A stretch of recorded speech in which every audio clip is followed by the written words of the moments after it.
Hai, selamat datang di channel YouTube Ringkasan Buku. Di sini aku akan membacakan ringkasan dari sebuah buku yang berjudul Jangan Membuat Masalah Kecil Jadi Masalah Besar, karya Richard Carlson. Bagian 1. Jangan memusingkan hal-hal kecil. Begitu banyak orang yang menghabiskan energi untuk memusingkan hal-hal kecil sehingga mereka kehilangan sentuhan akan keajaiban dan keindahan hidup ini. Bila kita berniat untuk berusaha mencapai tujuan ini, kita akan menemukan bahwa energi kita akan jauh lebih bermanfaat bila digunakan untuk menjadi orang yang lebih baik dan lebih lemah lembut lagi. Kedua, berdamailah dengan ketidaksempurnaan.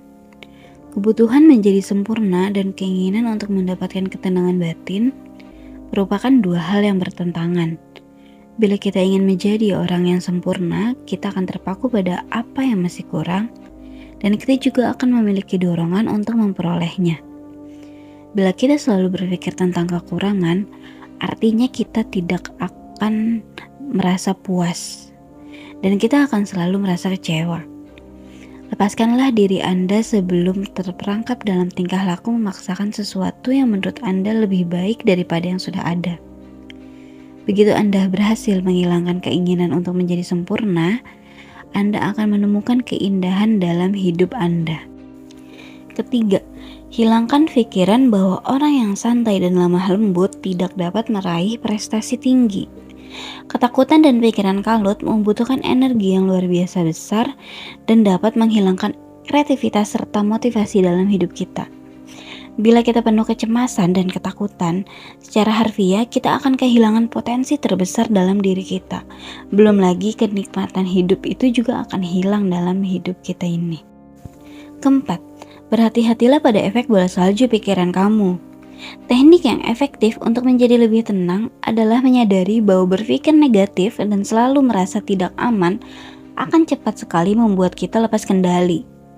Semakin kita terserap dalam hal-hal kecil yang membuat kita marah atau kecewa, semakin tidak merasa nyaman perasaan kita.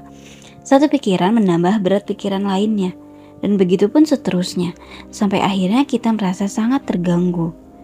Jika memang kamu benar-benar orang yang sangat sibuk, tapi ingatlah bahwa memenuhi isi kepala kamu dengan pikiran-pikiran negatif hanya akan memperburuk masalah karena kamu akan merasa lebih tertekan daripada yang seharusnya.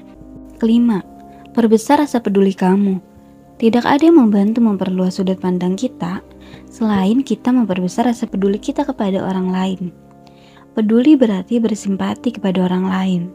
Dengan peduli, kita berusaha menempatkan diri kita pada posisi orang lain dan tidak memikirkan diri sendiri. Serta kita bisa membayangkan bagaimana rasanya bila kita mengalami kesulitan yang dialami orang lain itu, dan sekaligus berbelas kasih pada orang tersebut. Rasa peduli dapat dikembangkan dengan melatih diri sendiri. Untuk melakukannya, kita membutuhkan dua hal, yaitu niat dan tindakan. Dengan berniat berarti kita ingat untuk membuka hati kita kepada orang lain dan menyampaikan apa dan siapa yang menjadi persoalan dari diri kita sendiri ke diri orang lain. Dengan bertindak berarti kita melakukan apa yang harus kita lakukan untuknya. Rasa peduli akan memperbesar rasa syukur kita dengan cara melepas perhatian kita dari hal-hal kecil yang biasanya kita perlakukan secara serius. Ingatkan diri kamu bahwa bila kamu mati, daftar tugas kamu tidak akan pernah menjadi kosong. Daftar tugas berarti ada tugas yang harus diselesaikan dalam daftar itu. Dan bukan berarti tugas itu akan segera habis. Apakah daftar tugas yang banyak akan menjadi penentu keberhasilan? Siapapun kamu atau apapun pekerjaan kamu, ingatlah bahwa tidak ada yang lebih penting daripada rasa bahagia dan ketenangan batin kamu dan orang yang kamu sayangi. Kita harus mengingatkan diri kita bahwa tujuan hidup ini bukanlah untuk menyelesaikan semua tugas, tetapi untuk menikmati setiap langkah dalam perjalanan hidup kita dan merasakan hidup yang lebih penuh dengan kasih sayang. Yang ketujuh, jangan menginterupsi atau memutus kalimat orang lain. Bila kamu menginterupsi atau memutus pembicaraan orang lain, kamu harus menjaga kecepatan bukan hanya pikiran kamu, tetapi juga pikiran orang yang kamu interupsi. Kecenderungan seperti ini mendorong kedua belah pihak untuk mempercepat omongan dan pikirannya. ini nantinya akan membuat kedua orang yang melakukan pembicaraan menjadi tegang, terganggu, dan juga jengkel. Ini juga dapat menimbulkan perdebatan. Berbuat baiklah kepada orang lain dan jangan ceritakan kepada siapapun mengenainya. Walaupun tingkah laku baik hati pasti sangat menyenangkan, justru luar biasa menyenangkannya bila kita melakukan hal-hal yang penuh perhatian tetapi tidak menceritakannya kepada siapapun. Orang seharusnya memberi memang semata-mata karena ingin memberi, bukan untuk menerima balasannya. 9. Biarkan orang lain menikmati rasa bangganya. Tentunya, banyak kesempatan yang benar-benar cocok untuk saling bertukar pengalaman dan untuk berbagi keberhasilan dan perhatian, bukan memberikan semuanya sekaligus. Bila kita melepaskan keinginan untuk memonopoli kesenangan, perhatian yang biasanya kita perlukan dari orang lain akan digantikan oleh rasa percaya diri dari dalam yang sangat besar yang diperoleh dari membiarkan orang lain memilikinya.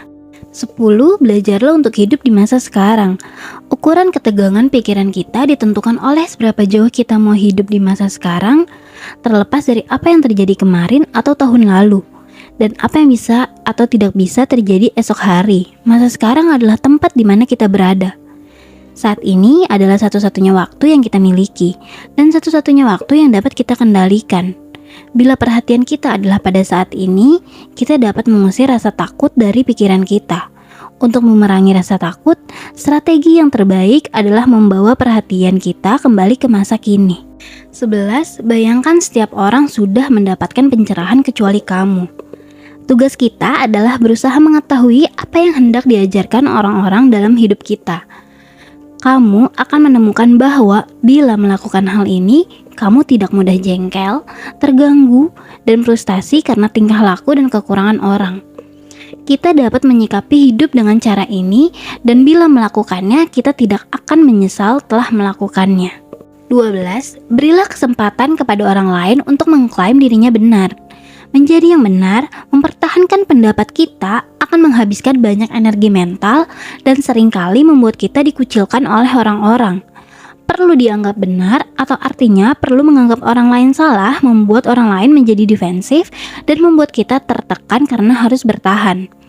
Didengar adalah salah satu hal yang paling diinginkan oleh hati manusia. Mereka yang mau mendengar adalah orang-orang yang paling dicintai dan dihargai. Mereka yang punya kebiasaan mengoreksi orang lain biasanya adalah orang yang tidak disukai dan sangat dihindari. 13. Jadilah orang yang lebih sabar. Kualitas kesabaran kita diuji sepanjang upaya kita meraih tujuan menjadi orang yang tenang dan penuh kasih sayang.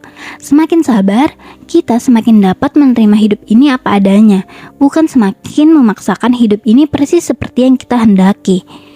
Menjadi lebih sabar mengharuskan kita membuka hati pada saat sekarang, bahkan bila kita tidak menyukainya. 14. Ciptakanlah periode melatih kesabaran. Kesabaran adalah kualitas hati yang dapat dikembangkan dengan latihan yang direncanakan. Dalam melatih kesabaran, kita dapat memulai dengan waktu yang paling sedikit dan meningkatkannya sejalan dengan waktu. Kesabaran adalah salah satu sifat istimewa yang merupakan faktor penentu kesuksesan. Sekali kita sudah berhasil menjalani latihan menjadi orang yang sabar, maka kita akan bisa melihat bahwa kita sebenarnya memiliki kemampuan untuk menjadi sabar. Bahkan waktu yang lebih lama. Lama-kelamaan kita akan benar-benar menjadi orang yang sabar. 15. Jadilah pihak yang lebih dulu melakukan pendekatan. Begitu banyak di antara kita yang bertahan pada rasa tidak suka yang menjadi awal pertengkaran, kesalahpahaman, pemicu kemarahan, atau saat-saat menyakitkan lainnya. Setiap kali memendam amarah, kita mengubah masalah kecil menjadi masalah besar dalam pikiran kita. Kita mulai percaya bahwa posisi kita lebih penting daripada kebahagiaan kita. Ternyata tidak demikian. Bila kita ingin menjadi orang yang lebih tenang, kita harus memahami bahwa menjadi yang benar hampir tidak pernah lebih penting daripada membuat diri kita bahagia. Cara untuk bahagia adalah membiarkan masalah itu berlalu dan mulai berbicara lebih dulu. Biarkan orang lain menjadi yang benar. Ini tidak berarti kita bersalah. 16. Tanyai diri sendiri, apakah tahun depan masalah ini akan menjadi masalah yang penting? Apakah situasi ini sedemikian penting sehingga saya harus menyelesaikannya sekarang juga? Daripada menghabiskan energi kita dengan marah atau merasa kewalahan, lebih baik gunakan energi itu untuk menghabiskan waktu bersama keluarga atau teman terdekat, atau kamu juga bisa melakukan hal-hal yang kreatif. 17. Terimalah kenyataan bahwa hidup ini memang tidak adil. Salah satu kesalahan yang sering kita lakukan adalah merasa kasihan pada diri sendiri atau pada orang lain. Berpikir bahwa seharusnya hidup ini adil atau suatu hari nanti hidup ini pasti adil. Bila kita melakukan kesalahan ini, kita cenderung menghabiskan waktu kita untuk mengeluh tentang apa yang salah dengan hidup ini. 18. Biasakan diri kamu merasa bosan. Kebanyakan dari kecemasan dan pertentangan batin kita berasal dari otak kita yang sibuk dan terlalu aktif, yang selalu membutuhkan sesuatu untuk menghiburnya, sesuatu untuk dipikirkan, dan selalu bertanya-tanya, setelah ini apa? Segi positif dari tidak melakukan apa-apa adalah hal ini dapat mengajarkan kita untuk menjernihkan pikiran dan bersikap santai. Bila kita membiarkan diri kita merasa bosan, kita akan terlepas dari sejumlah besar tekanan untuk melakukan sesuatu setiap detik setiap harinya. 19. Turunkan daya toleransi kamu terhadap stres. Bila kita sudah merasa kewalahan dengan jadwal kita, itulah tandanya kita harus mengevaluasi kembali apa yang lebih penting, bukannya mengeluarkan energi untuk melakukan semua hal yang ada dalam daftar tugas. Kamu tidak perlu cemas, tidak bisa menyelesaikan tanggung jawab kamu. Bila pikiran kita jernih, tenang, dan tingkat stres kita berkurang, kita akan lebih efektif dan gembira. Bila kita mengurangi daya toleransi kita terhadap stres, kita akan menemukan bahwa kita hanya punya sedikit stres yang harus ditangani, dan ide-ide kreatif untuk mengatasi stres juga akan berkurang. 20. Sekali seminggu, tulislah surat ungkapan kasih sayang. Ini latihan untuk membantu mengubah banyak kehidupan, membantu orang menjadi lebih tenang dan menyenangkan, menyisihkan waktu beberapa menit setiap minggu untuk menulis surat ungkapan kasih sayang akan sangat berarti bagi kita. Tujuan surat tersebut simpel saja, untuk mengungkapkan cinta dan rasa terima kasih. Menulis dan mengirim surat seperti ini tidak hanya memusatkan perhatian kita pada apa yang benar dalam hidup kita, tetapi orang yang menerimanya akan mungkin sekali sangat tersentuh dan berterima kasih. 21. Bayangkan upacara pemakaman kamu sendiri. Strategi ini sedikit menyeramkan bagi beberapa orang, tetapi secara keseluruhan efektif untuk mengingatkan kita apa yang penting dalam hidup kita. Walaupun sedikit menyeramkan dan menyakitkan, memikirkan kematian kita sendiri dan yang masih dalam proses kehidupan kita adalah ide yang bagus. Melakukan hal ini akan membuat kita ingat, ingin menjadi orang seperti apa kita dan prioritas hidup yang mana yang paling penting untuk kita. 22. Jangan lupa, hidup bukanlah keadaan gawat darurat. Kita terlalu serius memikirkan sasaran kita sehingga lupa menikmati hidup sepanjang jalan menuju tujuan itu dan lupa mengendurkan langkah. Langkah pertama untuk menjadi orang yang lebih tenang adalah memiliki kerendahan hati untuk mengakui bahwa pada kebanyakan kasus kita menciptakan sendiri keadaan darurat kita. Hidup ini akan terus berlangsung walaupun ada hal-hal yang berjalan tidak sesuai dengan rencana. 23. Bereksperimenlah dengan back burner. Back burner adalah alat yang paling baik untuk mengingat suatu fakta atau mendapatkan wawasan. Inilah cara yang hampir tak membutuhkan usaha tetapi efektif dengan menggunakan pikiran bila Anda mulai merasa stres. Menggunakan back burner berarti memberi kesempatan kepada pikiran untuk memecahkan persoalan sementara kita sedang sibuk mengerjakan sesuatu yang lain pada saat ini. 24. Sisihkan waktu setiap hari untuk mengingat-ingat siapa yang perlu diberi ucapan terima kasih. Strategi sederhana ini hanya membutuhkan waktu beberapa detik untuk mengerjakannya. Mulailah hari dengan memikirkan orang-orang yang membuat kamu merasa berterima kasih. Rasa syukur dan ketenangan batin sangatlah berkaitan dengan hal ini. Semakin tulus kita mensyukuri karunia hidup ini, maka kita akan semakin merasa damai. 25. Tersenyumlah pada orang yang tak dikenal, tatap matanya dan sapalah. Penulis menyarankan untuk menganggap orang yang tidak kita kenal itu setidak-tidaknya mirip dengan kita dan memperlakukan mereka tak hanya dengan kebaikan dan rasa hormat, tetapi juga dengan senyuman dan kontak mata. Dengan melakukan seperti itu, kita akan melihat kebanyakan orang lain juga sama seperti kita. Kita juga akan merasakan betapa orang lain akan bersikap baik apabila kita juga bersikap baik kepada dirinya. Saat kita melihat ketulusan dalam diri orang lain, maka akan timbul perasaan bahagia di dalam hati kita. 26. Luangkan waktu untuk berdiam diri setiap hari. Kesendirian adalah waktu yang tepat untuk merefleksikan diri. Ada sesuatu yang lebih segar dan damai ketika kita berada di dalam kesendirian. Tak ada satu orang pun yang memiliki ketenangan batin yang tidak menyisihkan waktunya agar bisa berada dalam kesunyian setiap hari. Menghabiskan waktu sendirian itu akan menghilangkan keriuhan dan kekacauan yang mendominasi hari-hari kita. 27. Bayangkan orang-orang dalam hidup kita sebagai bayi mungil. Bila kita menganggap orang-orang sebagai bayi, kita tidak akan mudah marah dan memendam emosi kepada orang tersebut.